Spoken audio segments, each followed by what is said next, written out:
dizer que os restantes 98,5% seriam, poderíamos considerar DNA lixo? Não, não. Este DNA que não tem papel codificante teria utilidade? Essas questões não tanto para manter a estrutura do próprio genoma, como para regular a expressão de tais genes, a expressão gênica. Ok. Perfeito. Como é que te chamas? Gil. Gil. Ok. Muito bem, Gil. E alguém queira... Acho que já estamos em 57 participantes. Ok. Alguém quer ajudar o Gil a definir o que é que seria então um nucleossoma?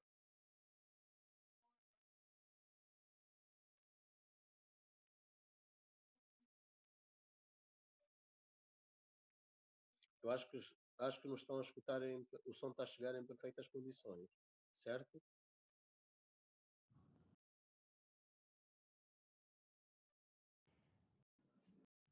Doutor? Sim, perguntava eu o que é que seria, o que é um nucleossoma? Ao falarmos de genoma humano, falamos de nucleossoma. O que é nucleossoma?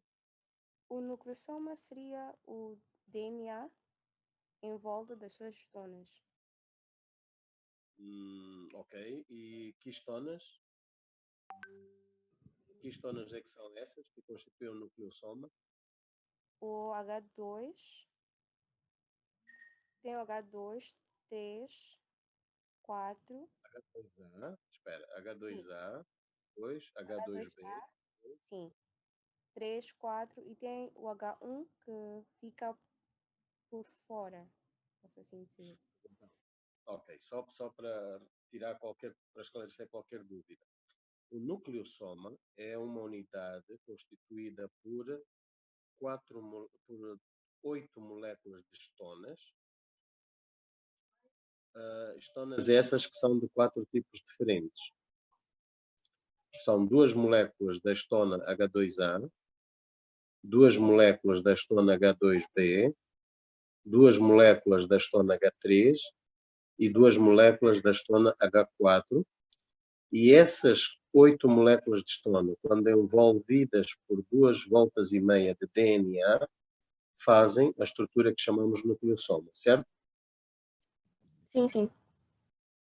Ok, então os nucleossomas são espaçados entre si pela histona H1, ok? Sim, sim, doutor. Portanto, o H1 não faz parte da estrutura do nucleossoma.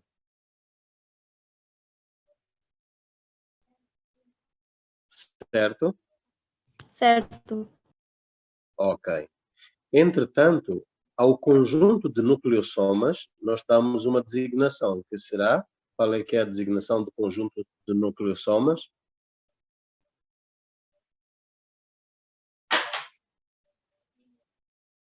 Alguém sabe? Como é que te chamas? Solenoide. Ok, com quem estou a falar agora? Daniela.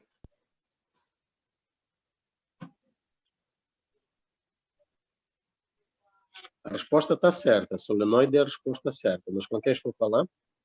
Daniela. Ah, é a chefe. Muito bem, Daniela. Ok, então temos o solenoide, temos o nucleossoma, que se compacta para formar o solenoide, depois vários solenoides vão compactar-se e formar o cromossoma. O cromossoma é esse que contém... alguém quer ajudar a Daniela e o Gil a descrever a estrutura do cromossoma?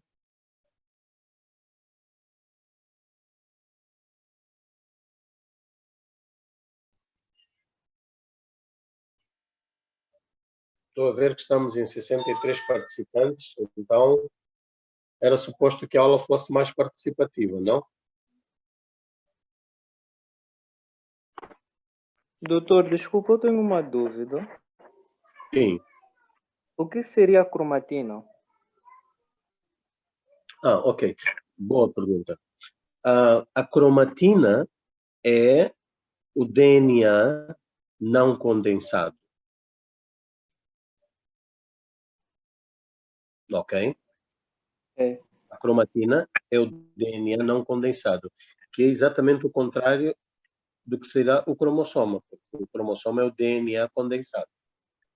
Essa cromatina esse DNA não condensado está associado às proteínas histônicas, às histonas, por assim dizer.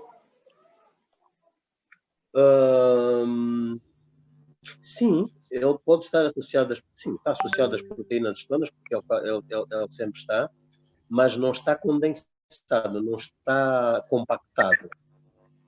Ok? Imagina o DNA, vamos usar um termo mais corriqueiro, seria o DNA desenrolado. Porque quando se começa a descompactar o DNA, ele primeiro perde aquela estrutura do solenoide e vai ficando mais linear. Ainda tendo histonas, mas ele vai ficando mais linear. Doutor Madeira, não conseguimos ouvir. Ok, eu estava a dizer, de forma mais elementar, nós podemos dizer que a cromatina será o DNA descompactado. O DNA estendido, o DNA não compacto. Isso é que é a cromatina. Ok? Sim, doutor. Está bem. Então, antes de entrarmos para a nossa aula, alguém pode resumidamente falar da composição de um cromossoma? Quais são os elementos que constituem um cromossoma?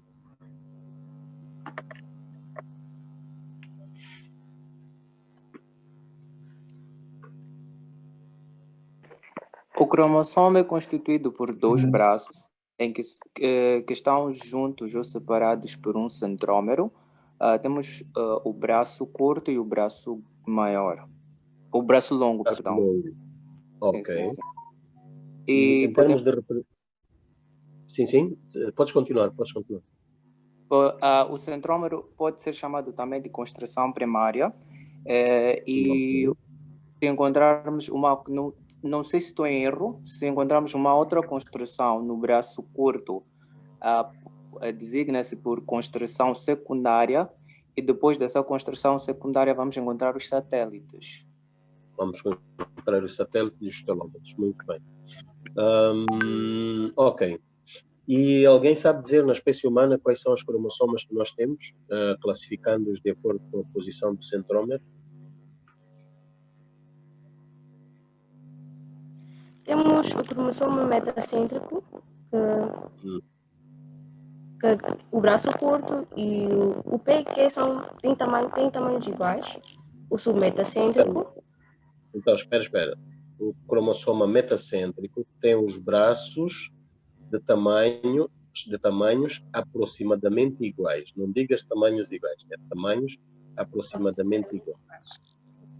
Ok. Temos o submetacêntrico, em que o braço P é um pouco mais pequeno, e o acrocêntrico, que é muito mais pequeno. Ok, então é assim. Cromossomas metacêntricos têm o centrómero mais ou menos no centro, ou o centrómero mesmo na região central, e braços aproximadamente iguais. Mas sempre vai ter um braço curto e um braço longo. O cromossoma submetacêntrico tem um centrómero nitidamente fora do centro e permite visualizar dois braços nitidamente diferentes. Um braço curto e um braço longo nitidamente diferentes. No cromossoma acrocêntrico, nós temos o centrómero próximo de uma das extremidades e tem, por conta disso, um braço curto, extremamente curto, e um braço longo, que é realmente bastante longo. É assim que a gente, de forma resumida, descreve os cromossomas humanos. E o que seria um cromossoma telocêntrico? Alguém diferente do Gil e da Daniela para responder essa pergunta?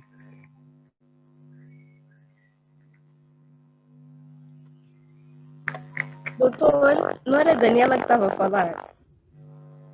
Ah, não era a Daniela. Quem é que estava a falar Não. agora? Como vocês estão com a imagem? Ah, Eunice. É Eunice. Ok, então alguém diferente da Eunice, da Daniela e do Gil para responder essa pergunta.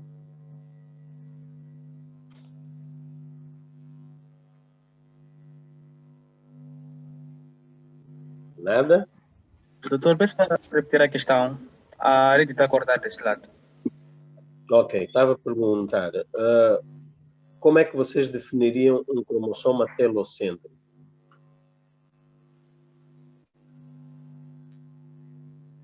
O que é um cromossoma telocêntrico e em que espécies existem, ou em que espécie existe? Sim, doutor. Um cromossoma telocêntrico apresenta o centrômero na extremidade, em uma das extremidades, apresentando somente um braço. E este pode se encontrar na espécie de ratos de laboratório ou camundongos. Camundongo. Ok. Perfeito. Então, depois dessa rápida revisão, nós vamos entrar no tema da aula de hoje e eu vou partilhar a minha tela convosco. Estão todos na minha tela já? Sim, doutor. Ok. Então, vamos falar um bocadinho das mutações. Vamos introduzir o conceito de mutações.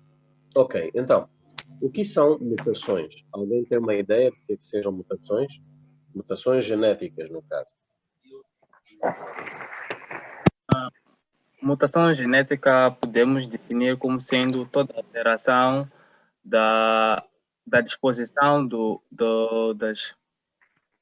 ácidos nucleicos no DNA, em que pode-se caracterizar por ser uma ausência, a adição ou simplesmente a troca da posição, que neste caso vai culminar com a produção de proteínas, de outras proteínas que não fariam parte da composição da estrutura a ser formada ou qualquer que seja a coisa a ser formada. Ok, então vamos lá organizar a ideia e resumir de forma que esteja mais perceptível. Portanto, mutação, como o próprio nome diz, mutare, é uma palavra de origem latina que significa mudar, trocar, alterar. Então, mutação seria qualquer alteração presente no DNA que o tornaria diferente da sequência original. Ok? Estamos juntos? Sim. Okay. Estamos. Então, essas Desculpa, mutações, doutor, não percebi. Mutação é qualquer alteração à sequência de DNA original. Ok? Sim. Qualquer alteração à sequência de DNA original, independentemente da sua extensão. E então, aí já vai se abrir um outro campo, que é a classificação das mutações. Portanto, as mutações podem ser classificadas de acordo com a sua extensão em mutações génicas ou mutações cromossômicas. Eu volto a repetir. Quanto à extensão, as mutações podem ser classificadas em génicas ou cromossômicas. As mutações génicas são aquelas mutações que acontecem num segmento pequeno do DNA, independentemente do resultado que isso possa trazer. Então, um conceito que é importante que vocês entendam é que, às vezes, não é preciso que seja uma mutação grande, mas pode ter efeitos deletérios ou efeitos muito graves. Ok? Portanto, existe uma relação entre o tamanho da mutação e... Duas caras. Peço para os colegas que não estiverem a intervir na turma que mantenham os microfones desligados. Então, dizia, quanto à extensão, as mutações podem ser classificadas em génicas ou cromossómicas. As mutações génicas são aquelas que acontecem numa extensão pequena do DNA. Portanto, normalmente acontecem a nível de... Enquanto que as mutações cromossómicas são... Colegas, peço para manterem os microfones no silêncio, enquanto não tiver a intervir na turma, para não fazer interferência.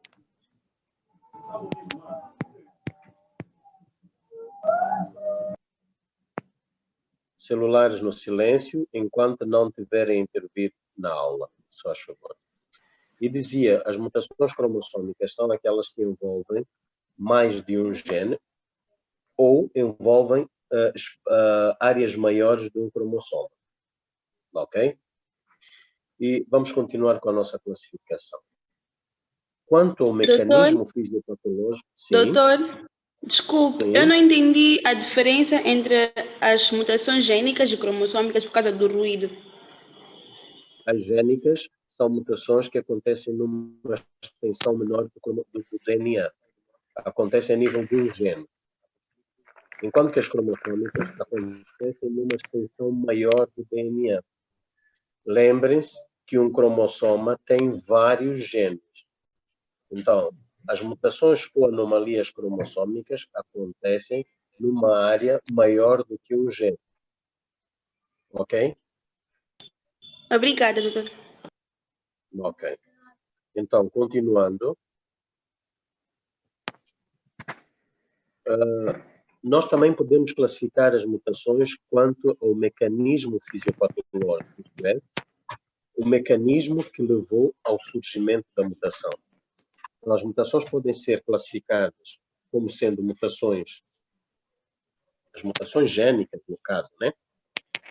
Tanto as génicas como as cromossómicas podem ser classificadas de acordo com o mecanismo. Então, se nós pegarmos como exemplo as génicas, nós temos mutações de substituição, nós temos mutações de adição, temos deleção. Um dos tipos de adição pode ser uma duplicação. Nós podemos ter ainda um tipo de mutação a que se chama frame shift mutation, cuja característica é a alteração de nucleotídeos, alteração, adição ou deleção de 1, 2 ou mais nucleotídeos que não sejam múltiplos de 3. Isto é importante que vocês percebam, porque a adição de um nucleotídeo de 2 ou de um número de nucleotídeos que não seja múltiplo de 3 vai causar a alteração da sequência de leitura da mesa de montagem. Essa é a designação da frame shift mutation. Eu vou repetir. É uma mutação caracterizada por a alteração da sequência de leitura original. Por exemplo, nós temos uma sequência de nucleotídeos onde temos 10 aminoácidos. Se a dado passo nós adicionarmos esta sequência de nucleotídeos um nucleotídeo, desculpa, adicionarmos um nucleotídeo ou 2 nucleotídeos, ou um número de nucleotídeos que seja diferente de um múltiplo de 3, o que vai acontecer é que toda a sequência de leitura na base vai ficar alterada. Depois temos exemplos que devemos ver para melhor esclarecimento. Por exemplo, vocês estão a ver aqui nesta figura, esta figura do lado esquerdo, nós temos esta sequência de nucleotídeos que está a preto, que começa por TAC, é a sequência de nucleotídeos de uma molécula de DNA. Entretanto, nós temos o RNA mensageiro, que fez a transcrição. Como vocês podem ver, o RNA começa com a sequência AUG, que é equivalente à metionina, ao aminoácido metionina. Depois, a sequência do DNA, que é GCA, é complementada pela sequência CGU no RNA, que codifica a arginina. Depois temos a sequência, o tripleto TGG no DNA, que é complementado pelo tripleto ACC, que corresponde à tirosina na molécula de RNA. E, por último, temos o tripleto AAA no DNA, que é complementado pelo tripleto que codifica a fenilalanina. Nesta figura aqui ao lado, o que acontece? Depois do tripleto que codifica a metionina, foi adicionada na molécula do ADN, na molécula do DNA, uma adenina.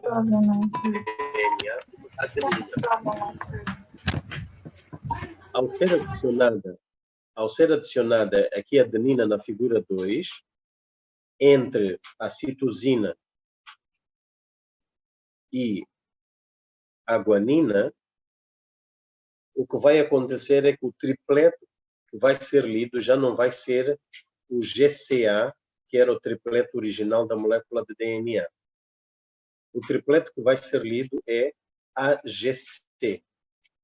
Ora, o tripleto AGC é complementado pelo tripleto UCG, que já não codifica a arginina, mas codifica a serina, que vem aqui a vermelho. Como consequência dessa alteração, nós observamos que há uma alteração em toda a sequência de DNA restante. Por isso é que aqui aparece a vermelho. No lugar de nós termos o terceiro aminoácido, seria a tirosina, seria a treonina no caso, aqui a vermelho aparece já a tirosina. E o quarto aminoácido seria a fenilalanina, e aqui nós temos a leucina. Então, toda a base, toda a mesa de montagem vai sofrer alterações por causa da adição de um único nucleotídeo. O mesmo se observa quando nós temos uma deleção. Se lembram, a sequência inicial tinha, do DNA, era TAC, depois GCA. Nesta figura, houve uma adição de adenina entre a citosina e a guanina, que causou a alteração da sequência de montagem, e nesta outra é exatamente o exemplo inverso, em que no lugar de adição nós temos uma deleção do nucleotídeo de guanina, e que também vai causar a alteração completa da sequência de leitura. A este tipo de mutações que dão como resultado a alteração da sequência completa de leitura, chamamos frame shift mutation, mutação da cadeia de montagem. Frame shift mutation. Frame shift mutation pode ser por adição, pode ser por deleção. Ok? O importante é o resultado final. Pois bem, espero que tenham entendido este exemplo de frame shift mutation. Nós vamos continuar. Ainda nas génicas, nós podemos ter inversão, é outro tipo de mutação. Portanto, nós falamos de substituição. Frame shift mutation pode ser causada por adição, deleção, duplicação e por aí fora. E também podemos ter inversão. Inversão seria, por exemplo, vou buscar de novo esta figura, nesta sequência de DNA na citosina, depois temos guanina, citosina, adenina. Inversão seria, no lugar de termos guanina, citosina, adenina, nós termos guanina, adenina, citosina. Significa que a adenina foi lida antes da citosina. Isto foi uma inversão entre estes nucleotídeos, ok? Em alguns casos de inversão, o resultado pode ser o mesmo aminoácido, mas há casos de inversão em que o resultado pode ser um aminoácido diferente e alterar a proteína final. Ok? Bom, continuando. As anomalias cromossômicas podem ser classificadas, também quanto ao mecanismo fisiopatológico, da mesma forma que as mutações gênicas. Quando eu digo anomalias, também eu uso mutações, mas podem ser usadas como sinônimos. Portanto, eu estava a dizer aqui, as anomalias cromossômicas, as mutações cromossômicas podem também ser classificadas como as anteriores. Quanto ao mecanismo fisiopatológico, pode ser por adição, deleção ou duplicação. E também podemos ter as translocações. E as translocações podem ser translocações simples, por exemplo, em que um cromossoma perde um fragmento para seu homólogo, por exemplo, durante um crossing over, ou podemos ter translocações recíprocas em que um segmento do DNA de um cromossoma homólogo passa para o outro e o segmento equivalente vai para aquele cromossoma homólogo. Portanto, há troca entre os dois cromossomas homólogos. Mas depois temos um tipo de translocação que acontece nos cromossomas acrocêntricos, que é chamado de translocação robertsoniana, cuja principal característica, eu vou deixar aqui, é a perda dos braços curtos dos dois cromossomas acrocêntricos e união dos seus braços longos, formando um novo cromossoma. Ok? Portanto, vamos lá repetir isto. As anomalias, as mutações cromossômicas podem ser, em termos de mecanismo fisiopatológico, adição, subtração, deleção e por aí fora, mas também podemos ter translocações, que são trocas entre um cromossoma e outro. Por exemplo, um cromossoma pode perder um segmento, o cromossoma que sofreu a perda sofreu uma deleção, e o cromossoma que ganhou sofreu uma adição. Uma translocação simples é esta, em que um cromossoma perde e pronto. Ou o cromossoma ganha, é uma translocação simples. Nas translocações recíprocas, o cromossoma dá e recebe, que é aquilo que acontece habitualmente com os cromossomas homólogos. Nas translocações robertsonianas, são robertsonianas porque envolvem apenas os cromossomas acrocêntricos, que perdem os seus braços curtos e fundem-se formando um novo cromossoma apenas constituídos por braços longos de cromossomas acrocêntricos. Ok? Também podemos ter inversões a nível das anomalias cromossómicas. As inversões, quando estão do mesmo lado do centrómero, quando estão no mesmo braço, chamam-se inversões paracêntricas, e quando a inversão é um segmento de cromossoma que estava num braço e passa para outro braço, chamam-se inversões pericêntricas. Eu acho que depois devo ter alguma imagem que eu hei de mostrar. E depois também temos as duplicações. A duplicação é o que acontece quando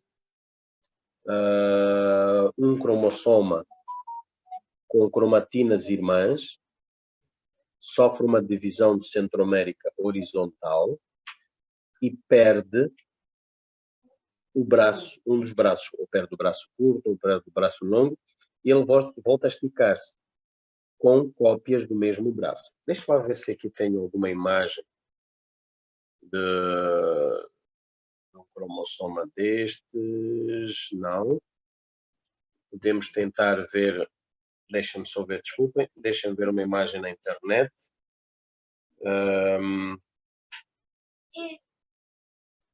Só para esclarecer.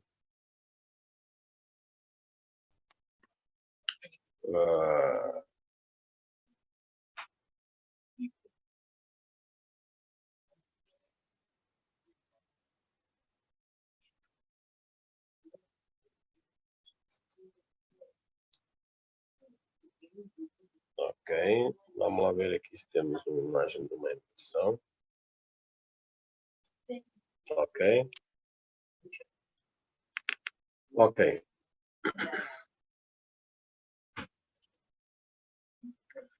Tem aqui, todos estão a acompanhar a minha tela, né? Sim, doutor. Ok. Então, nesta primeira figura, nós temos um cromossoma e que tem o centrómero que está ali indicado a amarelo com uma seta, que sofreu duas quebras cromossômicas. Ele sofreu uma quebra cromossômica no braço curto e sofreu uma quebra cromossômica no braço longo. Para facilitar a percepção, foi pintada verde a porção do cromossoma que pertence ao braço curto e a vermelho a porção do cromossoma que pertence ao braço longo. Então, este segmento sofreu uma rotação de 180 graus e, no fim, obtém-se isto. Estão a ver a segunda figura que mostra a rotação e a terceira figura que mostra o resultado final. Então, aquele pedaço que pertencia ao braço longo, estava vermelho, passou para cima, passou a pertencer ao braço curto. E o pedaço verde, que pertencia ao braço longo, passou a pertencer ao braço. Portanto, a porção verde que pertencia ao braço curto passou a pertencer ao braço longo. Então, aconteceu depois uma reinserção dos dois segmentos.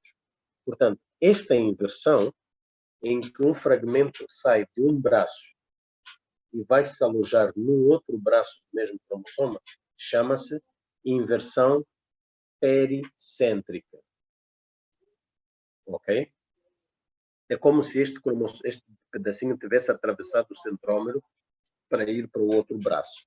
Então, é inversão pericêntrica.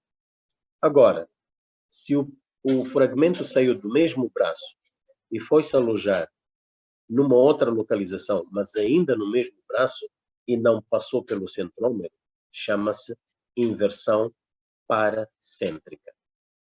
Ok? Pronto. Então, vamos voltar ali a nossa aula.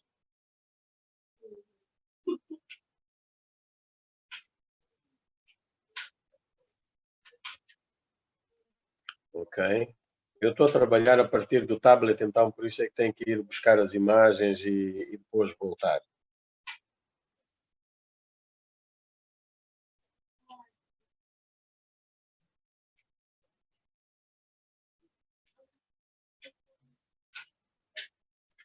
Ok. Onde é que nós estávamos? Estávamos aqui. Então, já demos exemplos das translocações, já demos exemplo das inversões. Ok?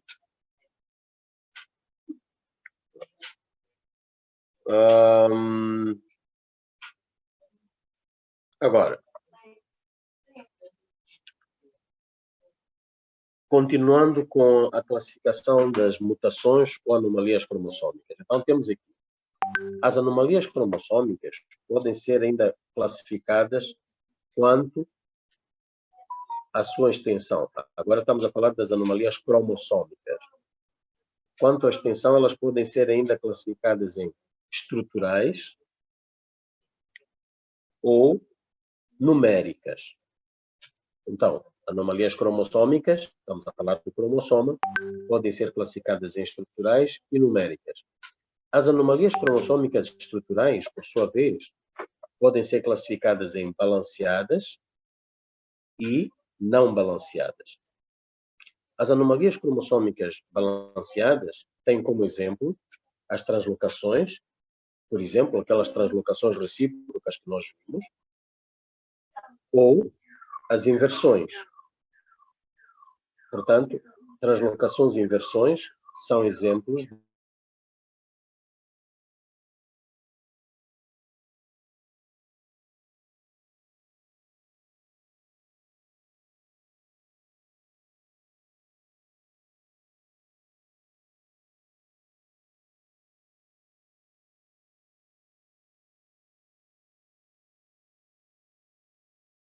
a história de termos tempo limitado para a aula, então está a criar este transtorno, mas espero para a próxima vez poder resolver este assunto.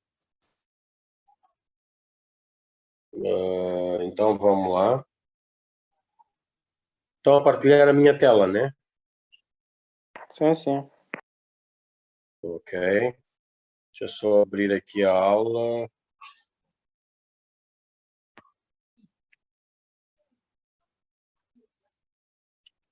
Ok.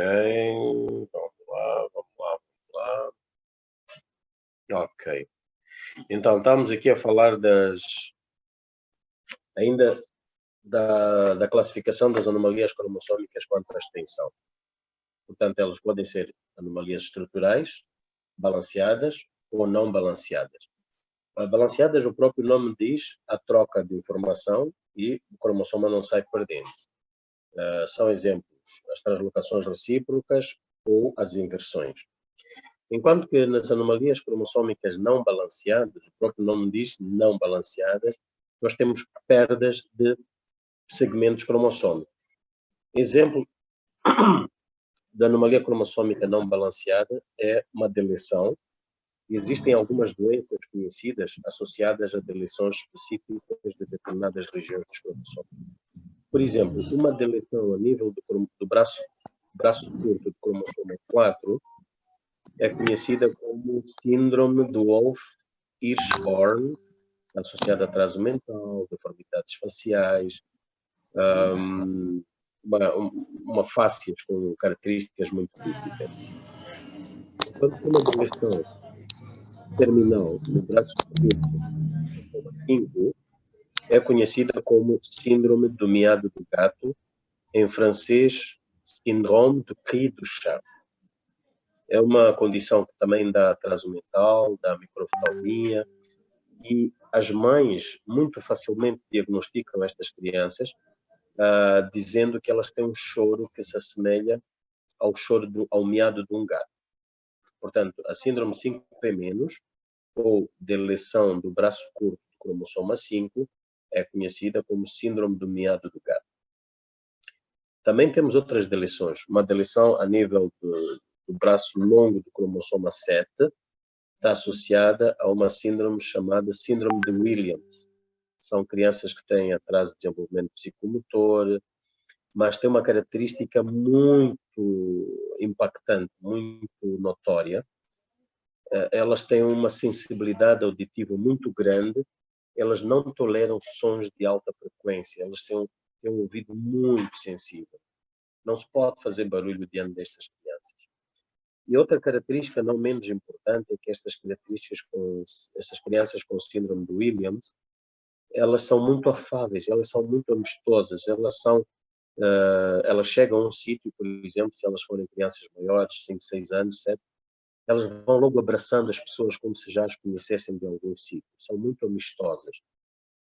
Tanto é que na literatura inglesa vem a designação de crianças very friendly child, ok? São crianças muito afetuosas, muito afetivas. E se nós tivermos, por exemplo, um cromossoma que sofra 2 deleções terminais, sofre uma deleção na extremidade do braço curto e outra deleção na extremidade do braço longo, ele pode unir as extremidades que sofreram perdas e originar um cromossoma em anel. E existem algumas síndromes genéticas associadas a alguns cromossomas em anel, como